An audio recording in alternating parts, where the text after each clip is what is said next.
मेरा नाम नेहा भारती है और मैं जामा मस्जिद पे इफ्तार कराने आती हूँ। मुझे लगता है कि सारे फेस्टिवल सबके हैं, तो इसलिए हम यहाँ पर इफ्तार कराने आते हैं और हम यहाँ पर इफ्तारी बांटने आते हैं। तो बहुत से हिंदू लोग हैं जो हमें डोनेट करते हैं यहाँ पे इफ्तारी बांटने के लिए। पिछले 3 साल से रमजान के महीने में जामा मस्जिद पर इफ्तारी करा रही दिल्ली की रहने वाली नेहा भारती का मानना है कि सारे त्योहार सबके हैं और हमें हर त्योहार को मिलजुल कर मनाना चाहिए। दिल्ली यूनिवर्सिटी से पढ़ाई करने के बाद नेहा अपना खुद का एनजीओ भी चलाती हैं, जिसका नाम राह है। रमजान के महीने में वो अपने दोस्तों के साथ हर दिन जामा मस्जिद के गेट नंबर 3 के पास लोगों को इफ्तारी करा रही हैं। ब्रूट ने उनसे बात की और जानने समझने की कोशिश की कि वो ये काम क्यों कर रही हैं और वो क्या चीज है जो उन्हें इसके लिए मोटिवेट करती है। देखिए, इफ्तारी की अगर मैं बात करूं तो 3 साल मुझे लगातार हो गए, तीसरा साल है ये मेरा।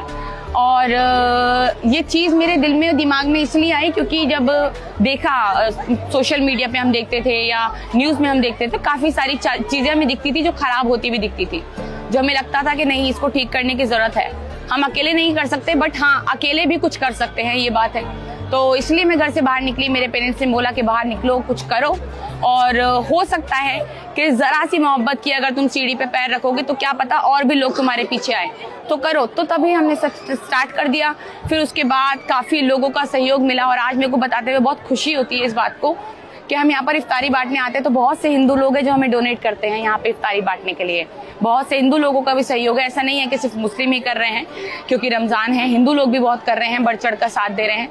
देखिए, पहली बार जब मैंने स्टार्टिंग की इसके तो हमने खुद से किया। मेरे पेरेंट्स से मैंने काफ़ी पैसे लिए, फिर उसके बाद मेरे दोस्तों से मिलकर, जितने भी मेरे दोस्त हैं, हमने थोड़े पैसे मिला के, मैं मिडिल क्लास फैमिली से हूँ, हमने स्टार्ट किया। फिर उसके बाद जब मैं वीडियोस डालने लगी सोशल मीडिया पे तो लोगों को जब काम पसंद आने लगा तो उन्होंने भी मेरा सहयोग करना स्टार्ट किया। उन्होंने मुझसे पूछा कि हम भी आपको डोनेट करना चाहते हैं। इनफैक्ट मैंने खुद नहीं बोला था कि आप मुझे डोनेट करिए, लोगों ने पहले से ही खुद कदम रखे कि आप स्कैनर भेजिए या फिर आप बताइए कैसे डोनेट कर सकते हैं हम। तो उन्होंने फिर बोलना स्टार्ट किया। फिर इसी तरीके से हल्के हल्के बाहर से डोनेशंस आने लगी। काफ़ी लोग जैसे रुआवजे की बॉटल्स होती हैं वो भेजने लगे, जो राशन का सामान होता है वो हमें भेजने लगे। उसी तरीके से फिर हम यहाँ पर इफ्तारी कराने लगे। देखिए, जामा मस्जिद मैंने इसलिए चुना, पहली बात तो मेरे घर के बहुत पास था, और दूसरी चीज़ ये मेरे पापा मम्मी का आइडिया था कि आप जामा मस्जिद पे बांटो, और इधर उधर क्योंकि भीड़ भड़का ये सब चीज़ें होने से बेहतर है कि जहाँ चीज़ें जो तुम्हारे घर के पास है वहीं पर जाकर आराम से बांट दो, और एक जगह ऐसी हो जहाँ पर तुम रोज बांट सको।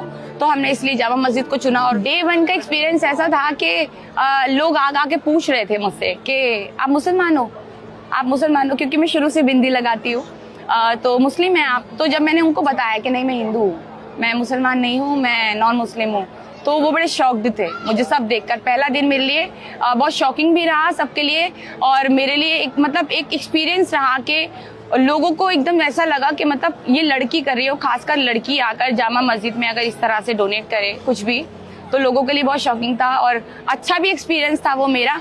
बट जब लोगों ने पूछना स्टार्ट किया कि आप नॉन मुस्लिम हो और यहाँ पर क्यों बांट रहे हो, फिर तो कैसे बांट रहे हो यहाँ पर, वो बहुत खुश भी हुए थे मुझे देखकर।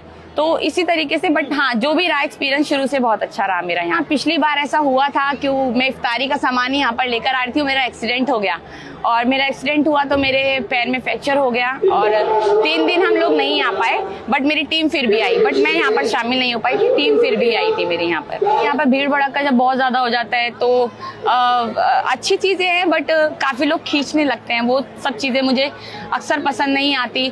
खींचते हैं, आपको ज़बरदस्ती बोलते हैं आपको कि मतलब दे दीजिए, तो प्रॉब्लम होती है। बट एक बारी मेरे पेरेंट्स की आंखों में आंसू आ गए थे कि मैं यहाँ पर आई थी, मैं लेट हो गई थी, और मैं लेट हो गई थी तो मैंने जो अपना इफ्तारी का सामान है वो बीच में ही खोल लिया था और मैं गिर गई थी नीचे, और लोगों ने घेर लिया था पूरा वो सामान लेने के लिए, वो नोचा वोची करने के लिए। तो मैं घर पे जाके मम्मी के सामने रोने लग गई थी कि मेरे साथ जैसे ऐसे हुआ। तो मम्मी की भी आंखों में आंसू आ गए।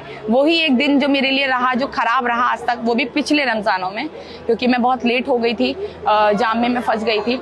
बस उसी के बाद वो इंसिडेंट बुरा रहा, बाकी अदरवाइज उसके अलावा कोई भी नहीं। जब भी अगर मेरे को परेशानी होती है तो मम्मी पापा कहते हैं अरे हो जाएगा, कोई बात नहीं, तुम करो, हो जाएगा। और लोगों ने ये भी बोला कि मतलब क्यों कर रहे हो, और दूसरे धर्म की होकर दूसरे धर्म के लिए क्यों करना, और तुम तो मुसलमान भी नहीं हो, फिर इनमें क्यों आप इनके लिए क्यों कर रही हो, ऐसी चीज़ें बहुत सुनने को मिली। सोशल मीडिया पे भी बहुत सुनने को मिली।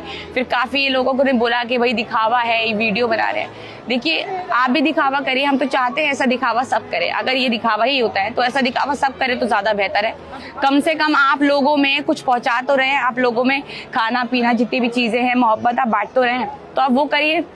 तो फिर बट उससे कोई फर्क नहीं पड़ता। और मुझे लगता है कि फैमिली का सपोर्ट है आपके पास तो सब कुछ है। और फिर मुझे उसके बाद मुझे सुनना बंद हो गया कि जो बोलना है बोलते रहना, चाहे वो हिंदू हो, मुस्लिम हो, अदर कास्ट कोई भी हो।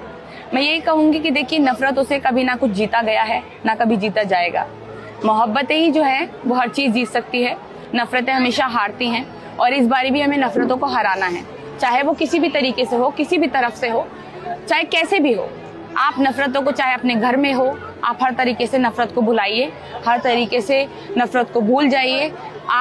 हम जैसे आपका रमज़ानों में आ रहे हैं, होली भी आप इसी तरीके से सेलिब्रेट करिए, सारे फेस्टिवल सेलिब्रेट करिए और मोहब्बतें बना कर रखिए।